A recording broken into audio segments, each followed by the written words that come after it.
Your Excellency, Mr. Rajkeshwar Prayag, President of the Republic of Mauritius and Mrs. Prayag, Your Excellency, Prime Minister Dr. Naveen Chandra Gulam and Mrs. Ram Gulam, Honorable Foreign Minister Dr. Arvind Bhule, Honorable Minister for Arts and Culture Dr. Mukeshwar Chuni, Chairman of the Apravasi Ghat Trust Fund, distinguished guests, ladies and gentlemen.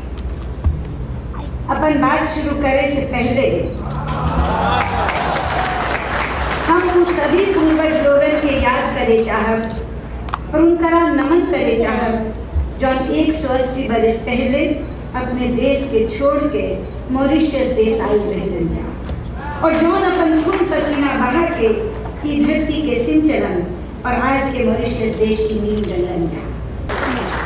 Friends, it's a great honor and privilege for me to be present at the Apravasi Ghat on this august occasion as we pay homage to those who commenced their journey here 180 years ago. By dint of their hard work and sacrifice, those ancestors of ours paved the road for the freedom and prosperity that are enjoyed in Mauritius today. The commemoration of the day of arrival of the indentured laborers from India is an occasion for grateful remembrance as well as introspection. By remembering the historic date of 2nd November 1834, we pay tribute to all those resilient ancestors who landed on the shores of this rainbow island from India and other parts of the world. Through their toil and tears, sweat and sacrifice, they enabled later generations to live in comfort and security. Friends, each one of the bricks and stones of the historic Apravasi Ghat tells us a saga of perseverance, struggle and bravery. It is a story of those who converted adverse circumstances and harsh environment into what is today just to be called a heavenly paradise. It is this very legacy that guides and strengthens the people of Mauritius today. 180 years ago, on this day, the ship MV Atlas, struggling through the rough waters of the vast Indian Ocean, carried the first group of indentured laborers from colonial India. The ship docked a few feet away from where we stand today. As the footsteps of the indentured laborers fell on the 16 stone steps, these pioneers would not have imagined that what lay ahead was nothing but immense suffering and tragedy. Yet it is these very first footsteps that went on to change the course of history, not only for Mauritius, but also for India's relationship with the wider world. A tireless men, women and children who landed on these shores survived disease, deprivation and injustice, and went on to become the architects of a resurgent and confident new Mauritius. Ladies and gentlemen, the Apravasi Ghat, a World Heritage Site, is a shrine to the pain and anguish of those early pioneers, without whom the human progress that surrounds us today would not have been possible. These are living testimonies to the very spirit of mankind, and it is this memory and legacy that we honor this morning. The sacrifices of these brave Dirmitias did not go in vain. Emerging from the grim colonial experience of slavery and exploitation of indentured labor, Mauritius today can boast of impressive accomplishments that India and all of humanity is proud of.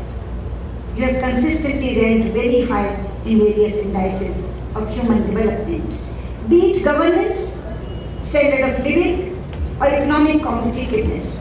The Mauritian society is a model of peaceful, democratic, vibrant and pluralistic mosaic of ethnicities, religions and languages, which others around the world can follow to their advantage.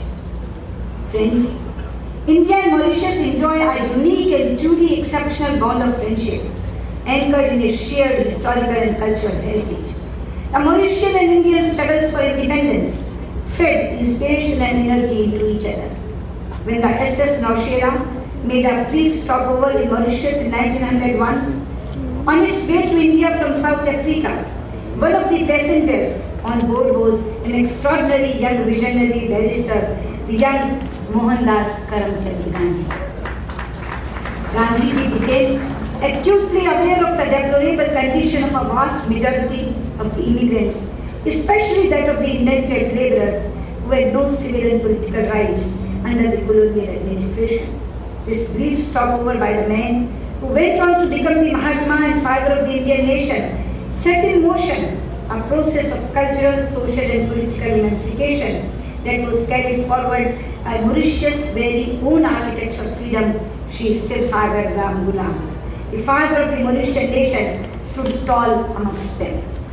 Ladies and gentlemen, for India, the success of Mauritius embodies the triumph of the principles that are so precious to India. They are democracy, rule of law, tolerance, social harmony and human enterprise. India has always been and will always be a steadfast friend and partner of Mauritius.